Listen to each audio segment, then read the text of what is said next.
तलबा व तालिबात Farooq foundation online school के ज़रिए यकसा निसाब के मुताबिक तालीम हासिल करें। अगर हमारी वीडियोस पसंद आएँ तो चैनल को सब्सक्राइब करें और दोस्तों के साथ शेयर करें और बेल आइकन को लाजमी प्रेस करें ताकि आने वाली नई तालीमी वीडियोस आपको मिल सके। जी अस्सलाम वालेकुम स्टूडेंट्स, कैसे हैं आप लोग। जैसा कि आपको पता है मैं हूँ आपकी teacher miss Tasneem Kausar, recording number 8 के साथ। और जैसा कि बच्चों आपको ये भी पता है, मेरी वाइट बोर्ड पे पीछे नज़र भी आ रहा होगा, हम लोग पढ़ रहे हैं दरसी मवाद जो हमारा है वो है पंजाब टेक्स्ट बुक बोर्ड वालों का। क्लास हमारी पंजम है, मजमून हमारा उर्दू है, सबक नंबर 4 है, उन्वान इसका है ए वतन तो सलामत रहें। जैसा कि पहले हमने इसकी रीडिंग किया, इसको अच्छे से पढ़ा है और इसके चारों सूबों के बारे में बड़ी डिटेल से मैंने आपको समझा दिया है। सुबह पंजाब, सुबह सिंध, सुबह सरहद और सुबह बलूचिस्तान और उसके बाद आज़ाद कश्मीर, तो पहाड़ी इलाकों के बारे में। तो इसको बड़ी तफसील में पढ़ा है, उनका सारा वहाँ का रहन सहन, वहाँ की हमारी कौमी ज़ुबान, हमारी सारी चीज़ें, रस्म व रिवाज, वो सारा कुछ हमने इसमें पढ़ा है। तो बच्चों जैसा कि सबसे पहले तो मैं आपको ये मेरे लिए आपके लिए मेरा एक छोटा सा मैसेज होता है। जैसा कि मैं आपको डेली आपको एक नसीहत करती हूँ, एक लेसन, एक छोटा सा मैसेज देती हूँ कि आप लोग हमारी ऑनलाइन क्लासेस और हमारी तालीमी वीडियो से घर बैठे भरपूर तालीमी फ़ायदा ले सकते हैं। और हमारी तालीमी वीडियोस देखने के बाद, हमारी ऑनलाइन क्लासेस लेने के बाद आप इस काबिल हो जाएंगे कि बोर्ड के 9th 10th के इम्तहानात अच्छे नंबरों से पास कर सकें। सो मेरे आपसे वालिदैन से भी यही गुजारिश है कि अपने बच्चों को डेली 1-2 घंटे के लिए मोबाइल फ़ोन या कंप्यूटर जो आपके लिए आसान हो वो अपने बच्चों को दें, और ताकि बच्चे इस तालीमी वीडियो से भरपूर फ़ायदा ले सकें। देखें ये आपके लिए बिल्कुल फ्री ऑफ कॉस्ट, यानी बग़ैर कोई चार्जेस पे किए आपको ये तालीमी वीडियोस हमारी अवेलेबल हैं। तो मेरा ख़्याल है इस मौका से फ़ायदा उठाना चाहिए, और क्योंकि आपके लिए वो भरपूर मेहनत कर रहे हैं तो आप लोगों को इस मौका से फ़ायदा लेना चाहिए। जी तो बच्चों आइए चलते हैं आज हम अपने लेसन की तरफ। जैसा कि मैंने आपको बताया कि हमने सबक नंबर 4 पढ़ रहे हैं। पहले हमने इसकी रीडिंग की है, जिसका टॉपिक है हमारा आज का उन्वान है ए वतन तू सलामत रहे। ये मैं आपको उर्दू की किताब भी दिखा देती हूँ। यह पंजम क्लास की उर्दू की किताब जो कि है पंजाब टेक्स्ट बुक बोर्ड वालों की, उर्दू की पंजम क्लास की किताब जो कि पंजाब टेक्स्ट बुक बोर्ड वालों की है। हम इसके सबक नंबर 4 पे हैं। पहले हमने इसकी रीडिंग की है, अभी हम करने जा रहे हैं इसकी मश्क। ठीक है, तो आइए बेटा इसकी मश्क होते हैं। सबसे पहले तो जो सवाल मैंने आपको करवाया था कल इसके आखिर में कि हमने क्या सीखा, क्या सीखा हमने ये लेसन पढ़ने के बाद। पाकिस्तान में रंगारंग और कुदरती तफरीह मकामात पाए जाते हैं। नंबर 2, पाकिस्तान के मुख्तलिफ़ इलाकों के लोगों का रहन सहन, इनके लिबास, इनके पकवान, वो सब एक दूसरे से मुख्तलिफ हैं। नंबर 3, पाकिस्तान के लोग मिलजुल कर रहते हैं और वतन से मोहब्बत करते हैं। ये सबक पढ़ने के बाद हमने क्या सीखा, अगर आपको कोई सवाल पूछता है या पेपर में आता है कि इस सबक को पढ़ने के बाद आपने क्या सीखा, तो आप ये 3 जवाब देंगे कि पाकिस्तान में रंगारंग तफरीही मनाज़र और तारीख़ी मकामात पाए जाते हैं। नंबर 2, पाकिस्तान के मुख्तलिफ़ इलाकों के लोगों का रहन सहन और इनके पकवान और लिबास एक मुख्तलिफ हैं। नंबर 3, पाकिस्तान के लोग मिलजुल कर रहते हैं और वतन से मोहब्बत करते हैं। जी तो बच्चों दिए अल्फाज के मानी लिखें। अब हमने आपने क्या करना है, मैं पहले भी आपसे कहती हूँ, अब ये जो मैं जैसे आपको मश्क करवाने जा रही हूँ, आपने इस मश्क को अपनी कॉपी में राइट डाउन करना है, उसको लिखना है। ठीक है, सबसे पहले अल्फाज मानी। तो अच्छा जी, अल्फाज में हमारे पास है बाब, पहनावा, शानदार, दिलकश, नवाजना।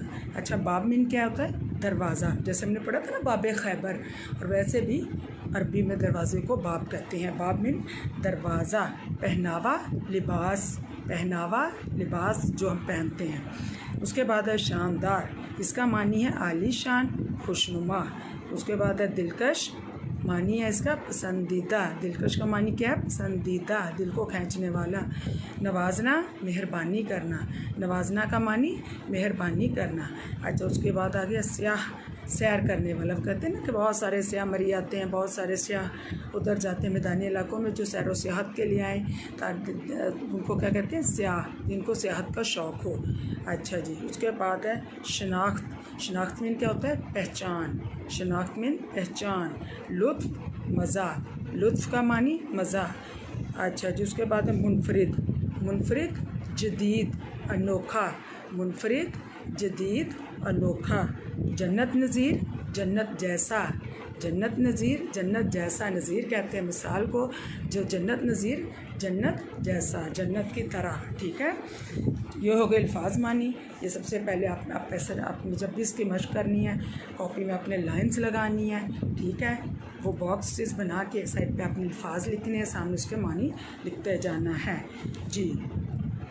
तो उसके बाद है जी सवाल नंबर 2, आपने क्या समझा? सबक के मुताबिक दुरुस्त बयानात के सामने और गलत के सामने क्रॉस का निशान लगाएं। अब यहाँ पे कुछ बयानात दे दिए गए हैं, कुछ जुमले दे दिए गए हैं, जो ठीक लगे उनके सामने टिक का निशान लगाते हैं। टिक पता किसे लगाते हैं? टिक किसको कहते हैं? जो ठीक है, और जो गलत होगा उसको कहते हैं क्रॉस। क्रॉस कैसे होगा? क्रॉस है ये टिक है, ये क्रॉस है, ये टिक है, ये क्रॉस है। तो आइए अब हम देखते हैं जुमलों को, इनमें कौन कौन से इसमें जो है क्रॉस करने हैं और कौन सा टिक करना है, यानी कौन सा ठीक और कौन सा गलत है जी। सूबा बलोचिस्तान का सदर मकाम कोयटा है। सूबा बलोचिस्तान का सदर मकाम जो है वो कोयटा है। क्या पढ़ा था हमने? जी बिल्कुल कोयटा है, इसको टिक करें। उसके बाद है सूबा पंजाब का सदर मकाम मुल्तान है। सूबा पंजाब का सदर मकाम मुल्तान है, ये ठीक है, ये गलत है? नहीं, ये गलत है, क्योंकि सूबा पंजाब का सदर मकाम लाहौर है, मुल्तान नहीं है। इसको क्रॉस कर दें। पहला सूबा बलूचिस्तान का सदर मकाम कोयटा है, ये ठीक है, इसको टिक कर दें। सूबा पंजाब का सदर मकाम मुल्तान है, इसको क्रॉस कर दें क्योंकि ये गलत है। अच्छा जी, उसके बाद सूबा खैबर पख्तूनख्वा का मकाम पेशावर है।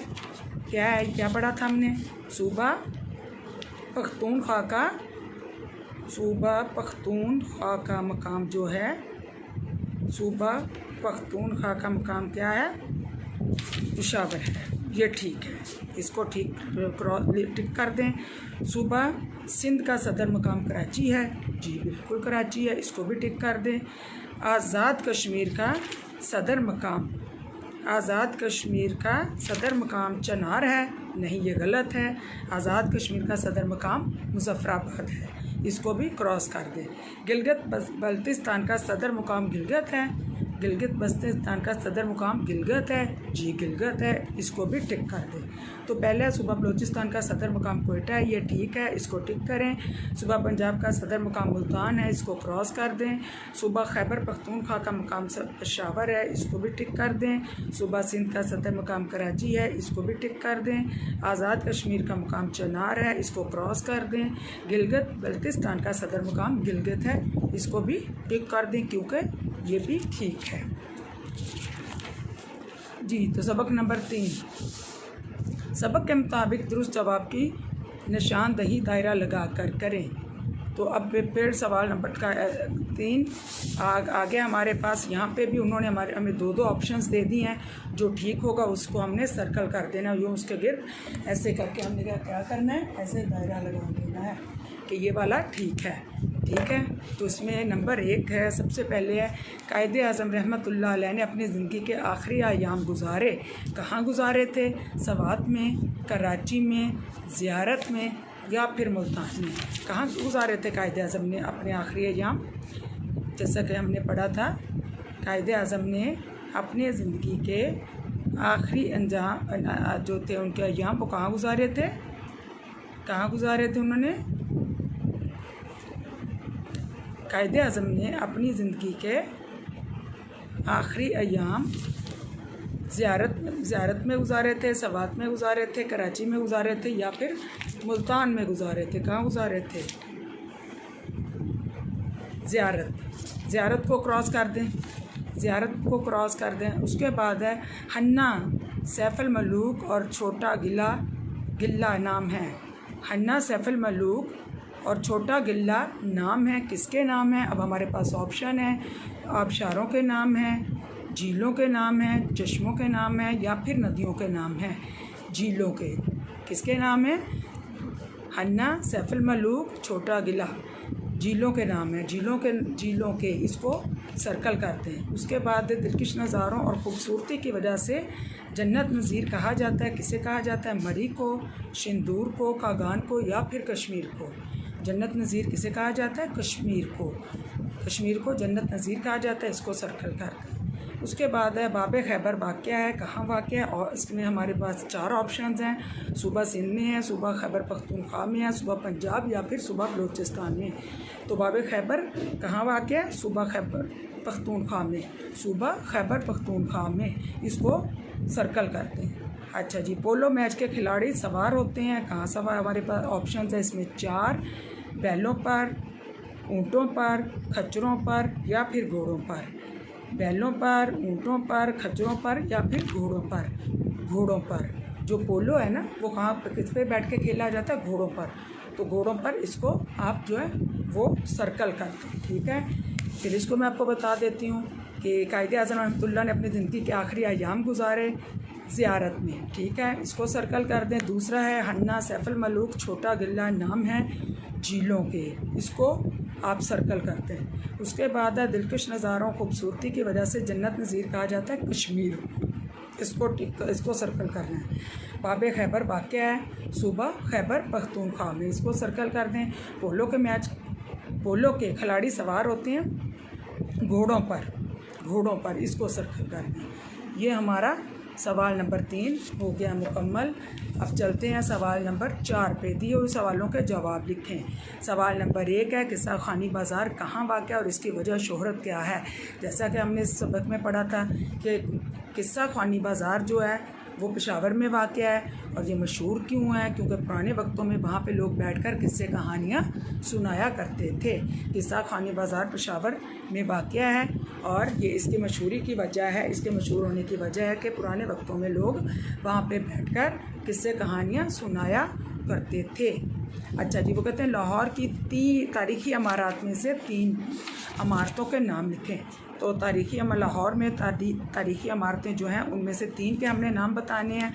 तो इसमें किस किस का नाम देंगे आप? बादशाही मस्जिद, नंबर 1 बादशाही मस्जिद, शाही किला, शालामार बाग। बादशाही मस्जिद, शाही किला और शालामार बाग। ठीक है।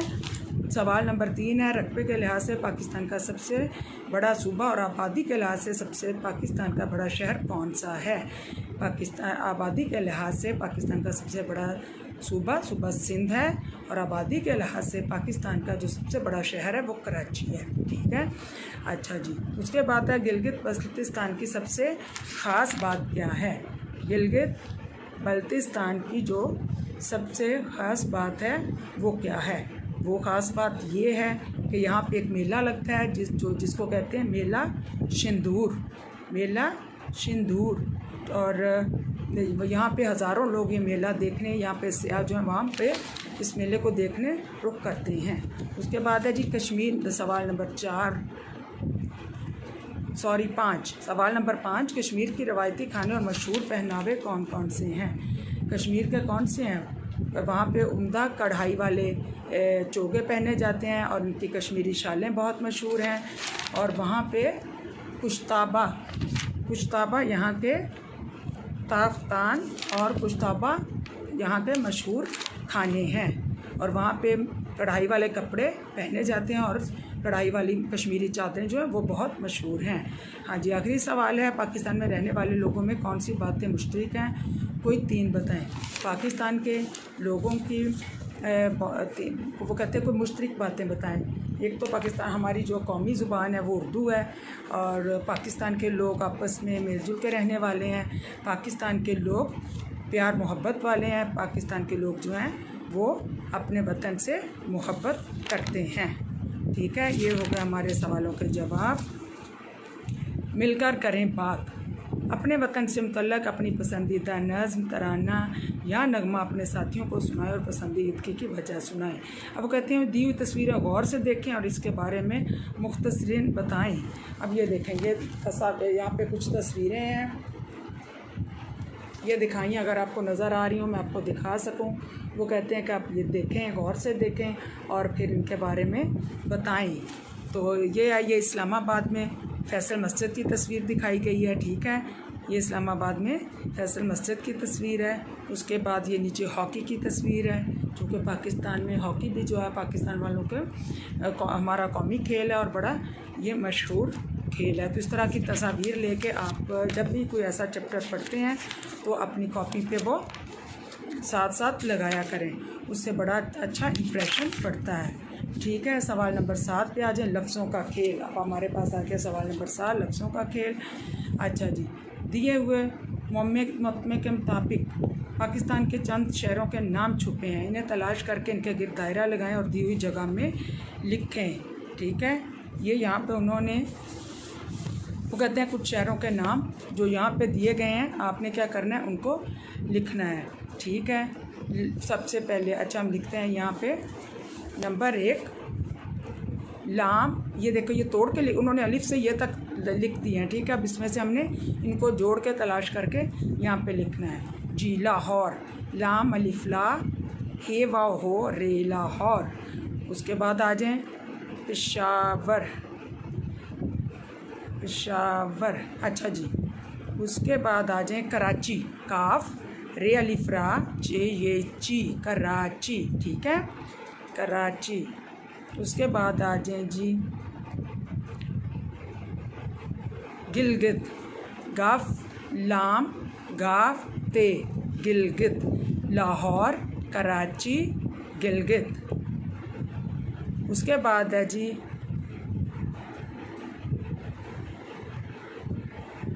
लाहौर, कराची, गिलगित, गिलगित। उसके बाद है कश्मीर, काफ शीन मीम रे ये, काफ शीन मीम ये रे, कश्मीर, ठीक हो गया। लाहौर, कराची, गिलगित, कश्मीर, लाहौर, कराची, गिलगित, कश्मीर। उसके बाद हमने इसमें लिखना है, उसके बाद आपने इसमें और रह गया है, अच्छा कश्मीर भी हो गया, ठीक है। अब उसके बाद आ जाएं जी सवाल नंबर 8 पे। दिए हुए वाहिद अल्फाज के जमा और जमा के वाहिद लिखें। वाहिद जैसे कि वाहिद कहते हैं कि एक को, और जमा कहते हैं एक से ज़्यादा, एक से दो या दो से ज़्यादा को जमा कहते हैं। अच्छा जी, वादी, वादी क्या है, वादी वाहिद है, इसका जमा क्या होगा, वादियाँ या वादियों, ठीक है, वादी, वादियाँ। उसके बाद है जंगलात, जंगलात क्या है, जंगलात जमा है, इसका वाहिद क्या होगा, जंगल, जंगलात जमा है, इसका वाहिद हमने क्या लिखना है, जंगल। अच्छा जी, उसके बाद है चोटी, चोटी भी वाहिद है, इसके जमा क्या होगी, चोटियाँ, चोटी, चोटियाँ। अच्छा जी, उसके बाद है नदियाँ, नदियाँ क्या है, वाहिद है या जमा है, ये नदियाँ जमा है, इसका वाहिद क्या होगा, नदी, ठीक है। उसके बाद है खंडर, खंडर क्या है, खंडर भी वाहिद है और इसकी जमा क्या होगी, खंडरात, खंडर की जमा क्या होगी, खंडरात, ठीक है। आ जाए सवाल नंबर 9 पे। खाली जगह में मुनासिब अल्फाज जार लिखकर जुमले मुकम्मल करें। वादी, अच्छा जी, वादी मरी सुबह पंजाब में। अब ये हमारे पास उन्होंने कुछ हमें ये ऑप्शंस दी हैं, से, तक, अंदर, में, ने, पर। इनको कहते हैं हरूफ जार, इनको क्या कहते हैं, हरूफ जार। हरूफ जार क्या होते हैं, से, सीन बड़ी है, से, ते कफ, तक, अंदर, में, पर, ने, ठीक है। अब ये हरूफ जार लेके हमने जो ये खाली जगह है इसको पुर करना है। वादी मरी सुबह पंजाब में, यहाँ क्या आएगा, में, वाक़या है, वादी मरी सुबह पंजाब में वाक़या है। नंबर 2, हम डैश पेशावरी चप्पल खाते, हम डैश पेशावरी चप्पल खाए। अब यहाँ क्या आएगा, हमने, नून बड़ी है, ने, हमने पेशावरी चप्पल खाए। उसके बाद है सुबह से शाम डैश बारिश बरसती रही। यहाँ पे क्या आएगा, सुबह से शाम तक, ते काफ, तक, सुबह से शाम तक बारिश बरसती रही। शाहीन पहाड़ की चोटी डैश बैठा है, शाहीन पहाड़ की चोटी पर, पे रे पर शाहीन पहाड़ की चोटी पर बैठा है। हमें अपने वतन डैश मोहब्बत है। हमें अपने वतन डैश में क्या आएगा, से, हमें अपने वतन से मोहब्बत है। उसके बाद आखिरी है, खिलौने डब्बे के डैश हैं। खिलौने डब्बे के डैश हैं, खिलौने डब्बे के अंदर हैं। खिलौने डब्बे के अंदर, खाली जगह में क्या, अंदर हैं। तो ये हरूफ जार से हमने अपने जुमले मुकम्मल कर लिए। अब आएँ सवाल नंबर 10 पे। दी हुई इबारत दुरुस्त तलफ़्फ़ुज़ और रवानी से पढ़ें और इसमें दी हुई मालूमात अपने अल्फाज में बताएं। फैसल मस्जिद पाकिस्तान के दारुल हुकूमत इस्लामाबाद में वाक़ है। ये अज़ीमुश्शान मस्जिद अपने अनोखे तर्ज़ तामीर की वजह से काफ़ी मशहूर है। इस मस्जिद की तामीर की तजवीज़ सऊदी हुक्मरान शाह फैसल ने दी। 1976 में सऊदी हुकूमत की माली इमदाद से इस मस्जिद की तामीर शुरू कर दी गई। इस मस्जिद के मरकज़ी हाल में तकरीबन 80,000 नमाजी नमाज अदा कर सकते हैं। इसकी शक्ल एक बड़े तकोनी खैमे की तरह है। मस्जिद के अंदर एक बड़ा बरकी फानूस नस्ब है। इसके 4 बड़े मीनार इसकी खूबसूरती में इजाफे का बायस हैं। पहाड़ों के दरमियान रात को ये मीनार दिलकश मंजर पेश करता है। अब हमने ये क्या पढ़ा है, हमने पढ़ा ये पैरा जो किसके बारे में, फैसल मस्जिद जो कि इस्लामाबाद में वाक़या है। और ये 1976 में सऊदी हुकूमत की माली मदद से इसकी तामीर शुरू की गई। और इसकी मस्जिद की तामीर की तजवीज़ किसने दी थी? इस मस्जिद की तामीर की तजवीज़ सऊदी हुक्मरान शाह फैसल ने दी थी। और इस मस्जिद के मरकज़ी हाल में तकरीबन एक वक्त में 80,000 नमाजी, वो कहते हैं, नमाज़ पढ़ सकते हैं, इतनी बड़ी है। इसकी शक्ल इसकी जैसा कि मैंने अभी आपको दिखाया भी है, ये देखें बादशाही मस्जिद की तस्वीर, ये है बादशाही मस्जिद। अगर आपको नज़र आ रही हो, मैं आपको दिखा रही हूँ, तो ये है बादशाही मस्जिद की तस्वीर। हो सके आप भी कहीं से लेके तो साथ इसको लगाइएगा, ठीक है।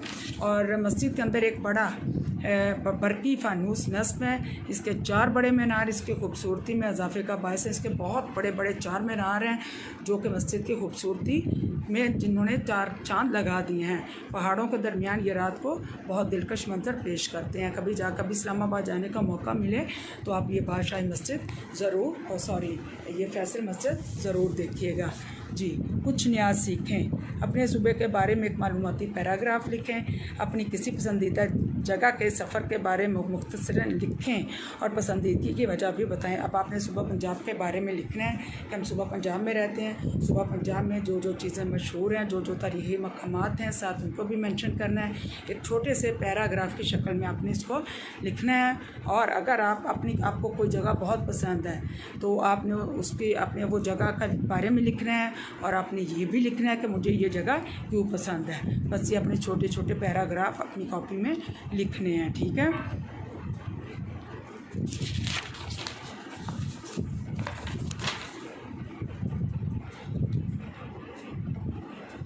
अच्छा जी, अब फिर आ गया दी हुई इबारत दुरुस्त लफ्ज़ और वानी से पढ़कर नीचे दिए हुए सवालात के जवाबात लिखें। अच्छा जी, जिस कुर्रा अर्ज़ पर हम रहते हैं, यहाँ ज़िंदा रहने के लिए अल्लाह ताला ने हमें ताज़ा हवा, साफ़ पानी, अच्छी खुराक के अलावा पेड़ पौधों, पुरसुकून फ़िज़ा जैसी नेमतों से भी नवाजा है। ये सब मिलकर हमारी ज़िंदगी को सेहतमंद और खुशगवार बनाते हैं। अगर इनमें से कोई भी चीज़ हमें तवाते से मुयस्सर ना आए तो हमारा निज़ाम ज़िंदगी बहुत सी बीमारियों और नाकाबिले बर्दाश्त तकालीफ में गिर जाता है। लेकिन हम इंसान अपने ही हाथों पेड़ पौधों को काट कर इनकी जगह जहरीली गैसें पैदा करने वाले कारखाने और मशीनें लगा रहे हैं जो हमारी सेहत और ज़िंदगी पर बुरे असर डालते हैं। माहौलियात के माहिरीन के मुताबिक किसी भी मुल्क के 1/4 रकबे पर जंगलात का होना बहुत ज़रूरी है। दरख्त हमें ऑक्सीजन फराहम करते हैं। इसके अलावा कसीफ और गंदी हवा को अपने अंदर जब्त करके माहौल को खुशगवार बनाते हैं। दरख्तों की कटाई से माहौल में कसीफ मादों की ज़्यादती हो जाती है जिससे माहौल आलूदा हो जाता है और मुज़र बीमारियों का सबब बनता है। इन बुरे असरात से बचने के लिए ज़रूरी है कि हम ज़्यादा से ज़्यादा दरख्त लगाएँ और अपने इर्द गिर्द के माहौल को साफ़ रखें। हम ज़िम्मेदारी का मुजाहरा करके पूरा अर्ज़ को पुरसकून और महफूज बना सकते हैं। ये हमने पैरा पढ़ा है। जो इस पैरे में, और जैसा कि हमें बताया गया, अल्लाह ताला ने हमें बेशुमार नेमतों से नवाजा है। और इसके अपन सवालात के जो हमने जवाब देने हैं। अच्छा जी, माहौल की आलूदगी की कोई सी 2 वजूहात बताएं। कौन सी हैं जो हमारे माहौल को आलूदा करती हैं, कौन सी वो 2 चीज़ें हैं? वो 2 चीज़ें हैं कि जहरीली गैसें और कारखाने। जब कारखानों से जहरीली गैसें निकलती हैं तो वो क्या करती हैं, वो हमारे माहौल को आलूदा कर देती हैं। सेहत और ज़िंदगी पर बुरे असरात किस वजह से पड़ रहे हैं? सेहत और ज़िंदगी पर बुरे असरात जो हैं वो हम गंदी फ़िज़ा के, जब हमारी फ़िज़ा में जहरीली गैसें दाखिल हो जाती हैं तो वो फ़िज़ा गंदी हो जाती है, तो वो हमारी ज़िंदगी पर बुरे असरात डालते हैं, जिससे हमारी सेहत तबाह हो जाती है। किसी मुल्क में दरख्तों की तादाद कितनी होनी चाहिए? वो कहते हैं कि माहौल के माहिरीन के मुताबिक किसी भी मुल्क के 1/4 रकबे पर जंगलात का होना ज़रूरी है। 1/4 रकबे पर जंगलात का होना ज़रूरी है। दरख्तों के कोई से 2 फ़ायदे बताएं। दरख्तों के 2 क्या बेशुमार फ़ायदे हैं। दरख्त जो हैं वो ताज़ा ऑक्सीजन पैदा करते हैं। दरख्त हमें गर्मी से बचाते हैं, क्योंकि दरख्त ने ये नहीं देखना कि ये मेरा दुश्मन है या मेरा जानने वाला है या नहीं जानने वाला। जो दरख्त के साए में आके बैठ गया, दरख्त का काम है छाँव देना, दरख्त का काम है हवा देना। दरख्तों से ऑक्सीजन पैदा होती है, जिसमें जो हमारे ज़िंदा रहने के लिए, हमारे सांस लेने के लिए बहुत ज़रूरी है। तो इस पैराग्राफ में हमने जो पढ़ा है वो माहौल के बारे में पढ़ा है कि अल्लाह ताला ने हमें बेशुमार नेमतों से नवाजा है। तो यहाँ पे बताया गया कि लेकिन अब क्या हो रहा है कि अब हमारी फ़िज़ा जो वो आलूदा हो रही है। वो क्यों हो रही है? क्योंकि दरख्तों को काट के उनकी जगह कारखाने लगाए जा रहे हैं। कारखानों से जहरीली गैसों का अखराज होता है। जब वो जहरीली अखराज हवा में मिलती हैं, हवा में मिक्स होती हैं, तो वो हमारी फ़िज़ा को, हवा को ख़राब कर देती हैं, जो कि मुख्तलिफ़ बीमारियों का बायस बनती हैं। तो वो कहते हैं कि किसी भी मुल्क के 1/4 रकबे पर जंगलात का होना बहुत ज़रूरी है। सो दरख्तों को नहीं काटना चाहिए, बल्कि हमें कोशिश करनी चाहिए कि दरख्त ज़्यादा से ज़्यादा लगा सकें, ताकि जो हमारी फ़िज़ा है वो साफ़ सुथरी रहे, अच्छी रहे। ठीक है। ज़ुबान शनासी। दिए हुए जुमलों में मुनासिब जगह पर ख़त्मा और सख्ता का इस्तेमाल करना है। बाजी ने हमें अच्छी, सच्ची और दिलचस्प कहानियाँ सुनाई। ख़त्मा और सख्ता का जब जुमले के दरमियान में हम रुकते हैं, वहाँ पे हम लगाते हैं सख्ता, और ख़त्मा कहाँ पे लगाते हैं? जहाँ पे जुमला ख़त्म हो जाता है। बाजी ने हमें अच्छी सच्ची के बाद आएगा यहाँ पे सख्ते का निशान। दिलचस्प कहानियाँ सुनाई, यहाँ पे आ जाएगा ख़त्मा।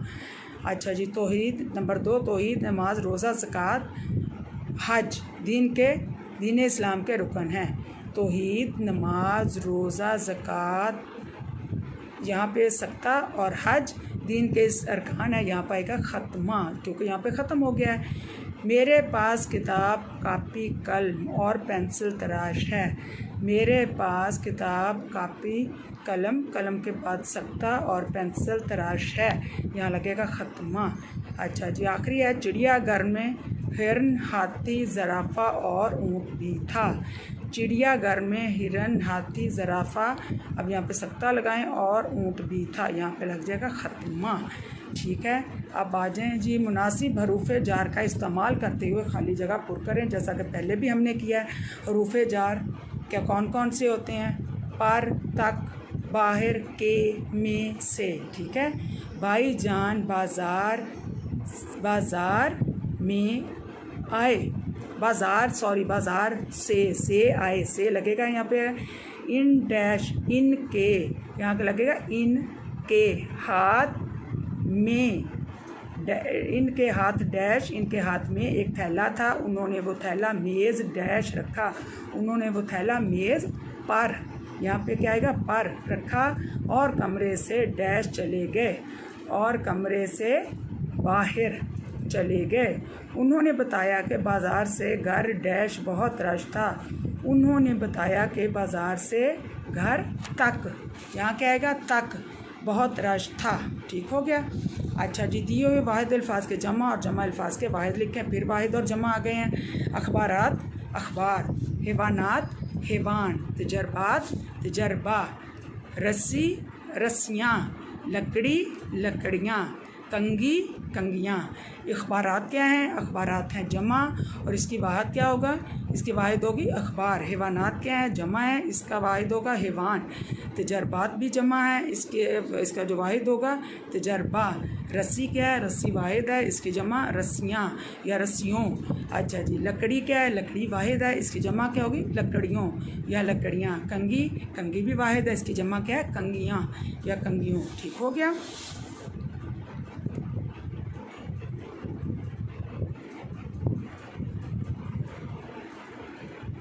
अच्छा जी, दिए और शार की नस्ल लिखें। तुम पेड़ उगाना कि ये सदका है अजीज़म, इस काम की बरकत से बड़ा नाम करोगे।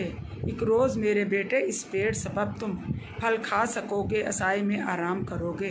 वो कहते हैं, ये देखो, ये उन्होंने जो शेर यहाँ पे दिए हैं कि पेड़, हाँ जी, हम पेड़ उगाना कि ये सदका, कहते हैं कि दरख्त लगाना है जो है वो सदका है, सदका जारिया है।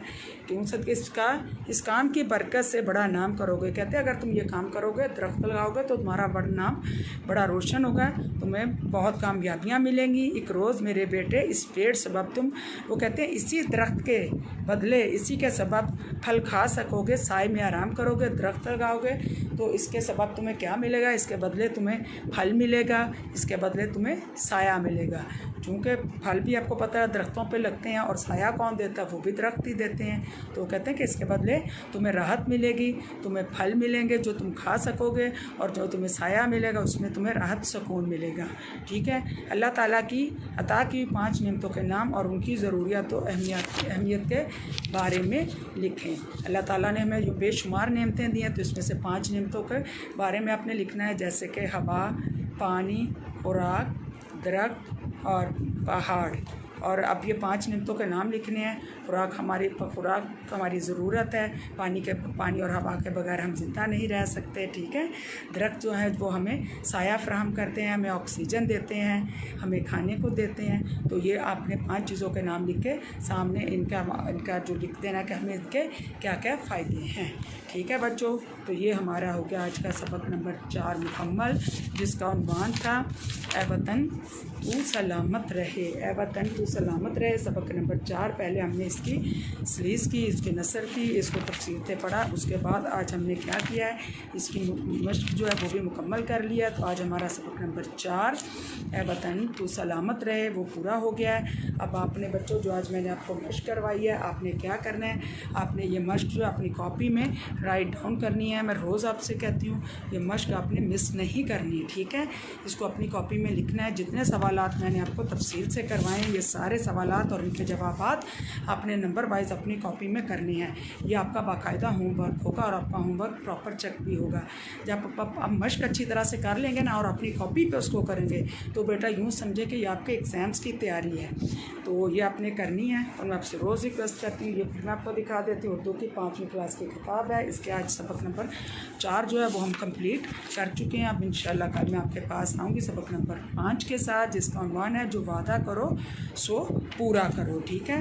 तो यह जैसा कि बच्चों, अब मेरी बैग पे भी आपको नज़र आ रहा होगा, हमारा दरसी मवाद जो है वो पंजाब टेक्स्ट बुक बोर्ड वालों का है। क्लास पंचम यानी कि 5वीं क्लास है। मज़मून हमारा उर्दू है। सबक नंबर हमारा 4 है। उन्वान है हमारा ए वतन तू सलामत रहे। आज हमने ये कंप्लीट कर लिया है, इसको हमने मुकम्मल कर लिया। रिकॉर्डिंग नंबर हमारी 8 है। तो बच्चों, फिर मैं आपसे रिक्वेस्ट करूंगी, जाते जाते डेली 1-2 घंटे मोबाइल फ़ोन पे हमारी ऑनलाइन क्लासेस और हमारी तालीमी वीडियो से भरपूर फ़ायदा लें। घर बैठे आप ये अच्छी तैयारी करने के बाद इस काबिल हो जाएंगे। हमारी तालीमी वीडियोस देखने के बाद, हमारी ऑनलाइन क्लासेस लेने के बाद आप इस काबिल हो जाएंगे कि आप बोर्ड 9th और 10th के बोर्ड के इम्तहानात अच्छे नंबरों से पास कर सकेंगे। तो इसको आपने सुनना है और उस पर अमल करना है। टाइम वेस्ट नहीं करना, टाइम ज़ाया नहीं करना। आपके लिए बहुत अच्छा मौका है, तो इससे फ़ायदा उठाएं। जी तो बच्चों, मुझे अब दीजिए इजाज़त। अल्लाह ताला आपको अपनी अमान में रखे, आपके लिए आसानियाँ करें। मुझे भी दुआ में याद रखिएगा। मैं आपके टीचर मिस तस्नीम कौसर। अब इंशाल्लाह नेक्स्ट मैं नए सबक के साथ आपकी खिदमत में दोबारा पेश होंगी। तब तक के लिए दें इजाज़त। अल्लाह हाफिज़।